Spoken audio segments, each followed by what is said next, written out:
Hi, this is Carrie Schell from On Point Quilter.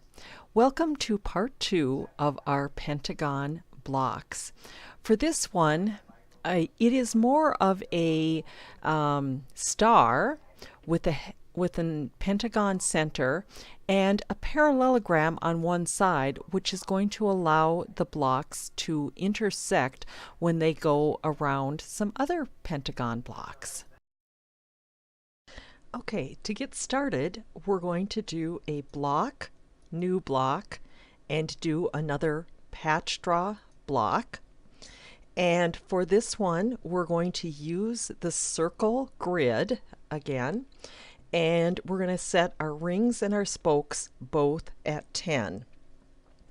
And we're going to start by doing a pentagon in the center.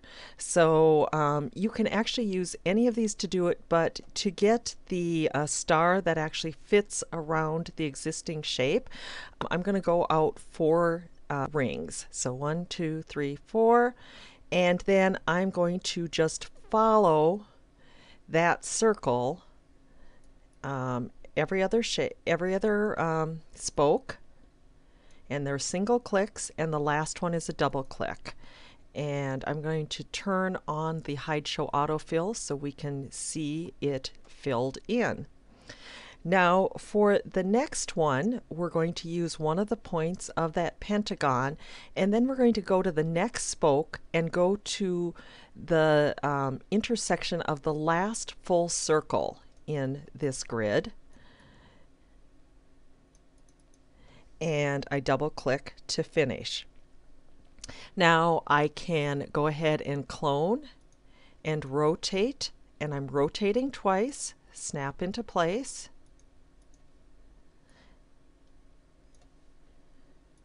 and do the same and go all the way around.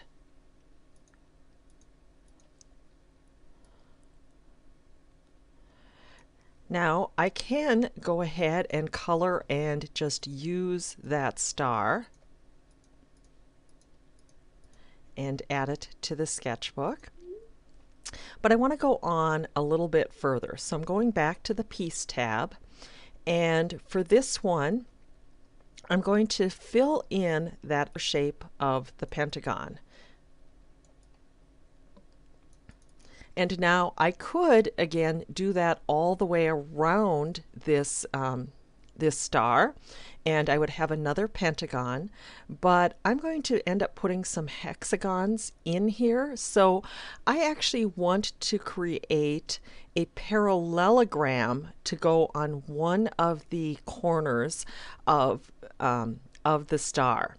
Now, the problem is of course, I don't have any grid points out there to work with. So I am going to, first of all, turn off the Hide Show Autofill. And I'm going to take this one and I'm going to bring the spokes up to 20. And I'm going to bring this in so that, and it's close, not exact, but notice that I'm lining up with my my points on one of the items here and on this one here. So I'm going to clone that, rotate that left, right, and I'm going to put that one in place as well. Now I'm going to select both of those diamond shapes or triangle shapes, and I am going to right click and convert to guide.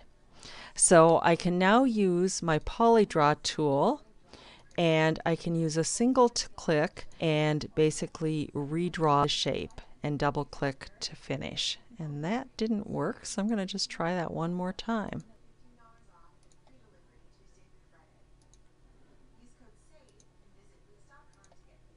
And double click to finish. And that took there. So now I'm going to move that back over to my space next to my star, and it doesn't quite match up. So what I'm going to do is use the shape tool And I'm going to try to get those points all matching.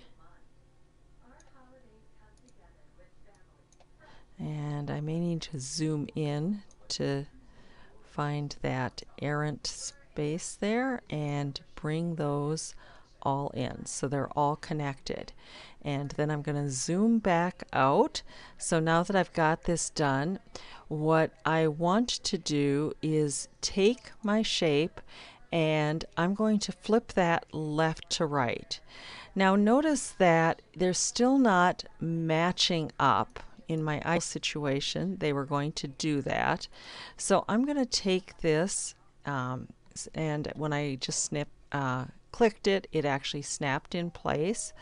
And with my pick tool, I'm going to see if I can just drag it just a bit so that the other points match. And now I'm going to flip it one more time, and I can see that that is really good. They may still need to be snapped, but they are, if they do, they're still really, really close here. So I'll do one more zoom in to get that last one that I think must be off.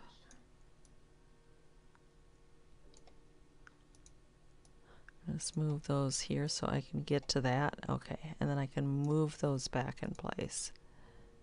And now everything matches up.